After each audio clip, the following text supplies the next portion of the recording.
Oke, kali ini kita bakal ngebahas sebuah ide yang mungkin kedengarannya agak aneh atau bahkan gila, yaitu kenapa seorang trader profesional justru harus berhenti belajar dari kerugian.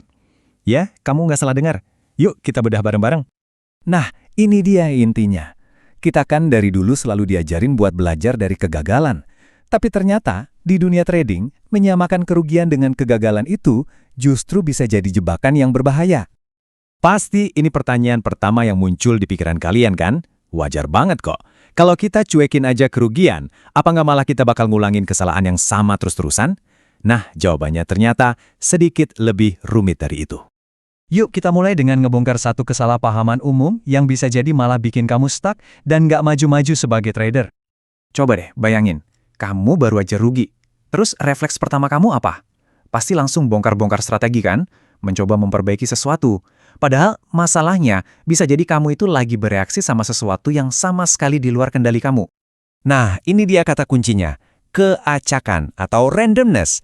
Dalam jangka pendek, market itu punya elemen acak yang gede banget. Artinya keputusan trading terbaik sekalipun, nggak ada jaminan bakal untung dalam satu kali percobaan.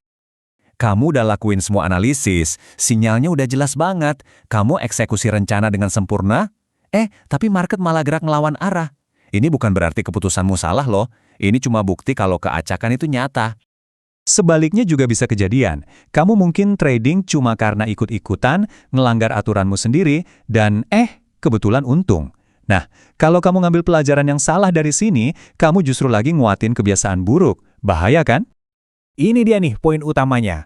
Kalau kamu terus-terusan memperbaiki strategi cuma gara-gara hasil yang acak, kamu itu kayak lari di atas roda hamster. Kamu nggak membangun apa-apa, cuma lari di tempat, ngejar sesuatu yang nggak pasti.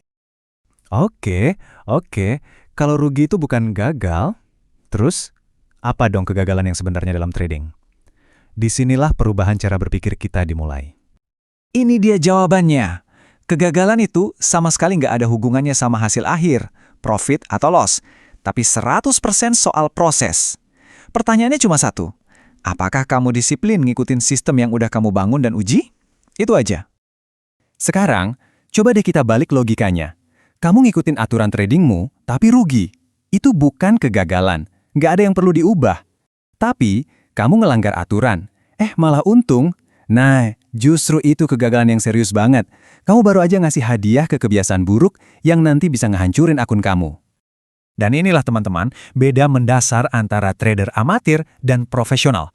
Amatir itu sibuk banget mikirin hasil tiap trading. Kalau profesional, mereka terobsesi buat menjalanin prosesnya dengan sempurna, lagi dan lagi dan lagi. Jadi, gimana sih cara mikir dan proses yang dipakai para profesional buat gantiin kebiasaan lama yang salah tadi? Yuk kita intip. Kita balik lagi ke rasa khawatir di awal tadi. Wajar kok kalau kamu mikir, kalau aku cuekin rugi, nanti malah nggak berkembang dong. Tapi lucunya, yang terjadi justru sebaliknya. Akar masalahnya itu ada di cara pandang kita. Kalau kita ngelihat trading itu kayak serangkaian sprint pendek, ya pasti cemas. Padahal trading itu maraton. Yang penting bukan hasil dari 1 atau 10 trading, tapi hasil dari 1000 trading. Justru saat kamu bisa untuk nggak belajar dari kerugian, itu tandanya kamu udah naik kelas. Itu artinya, kamu udah punya semua ini. Kamu mikir jangka panjang, kamu percaya sama edge statistik kamu karena udah diuji, dan kamu udah bisa nerima kalau keacakan itu emang bagian dari permainan. Ini kutipan yang dalam banget. Kerja kerasnya, belajar, bikin strategi, ngetes sistem, itu semua terjadi sebelum kamu ngeklik tombol buy atau sell. Pas trading itu, tugasmu cuma satu, eksekusi. Oke, kita sampai ke bagian akhir. Kita coba lihat cara pikir ini bukan sebagai bentuk cuek, tapi justru sebagai sebuah level pemahaman yang lebih tinggi. Sebuah penguasaan tingkat lanjut. Supaya benar-benar bisa punya mindset ini, kamu harus ngerti banget soal probabilitas.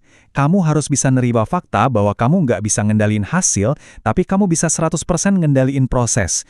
Dan dalam jangka panjang, proses yang baik pasti akan ngasih hasil yang baik juga. Jadi, sekali lagi ya, ini bukan berarti kita berhenti belajar. Sama sekali bukan. Ini soal belajar hal yang benar. Belajar buat nyempurnain proses kamu, bukan malah bereaksi sama berisiknya market yang sifatnya acak. Jadi kalau kita rangkum, inilah jalannya. Pertama, sadari kalau rugi itu bukan gagal. Kedua, fokus sama proses, bukan hasil acak. Ketiga, kerjakan PR-mu pas persiapan. Dan akhirnya, sampai di titik di mana kerugian itu nggak bikin kamu goyah sama sekali. Itulah tanda kematangan sejati. Sebagai penutup, aku mau tinggalin satu pertanyaan ini buat kamu renungin. Coba deh, waktu kamu nge-review tradingmu, apa yang kamu analisa? Apakah kedisiplinan dan eksekusimu, atau kamu malah kejebak nganalisa hasil acak dari market? Jawabanmu bakal nentuin jalanmu ke depannya.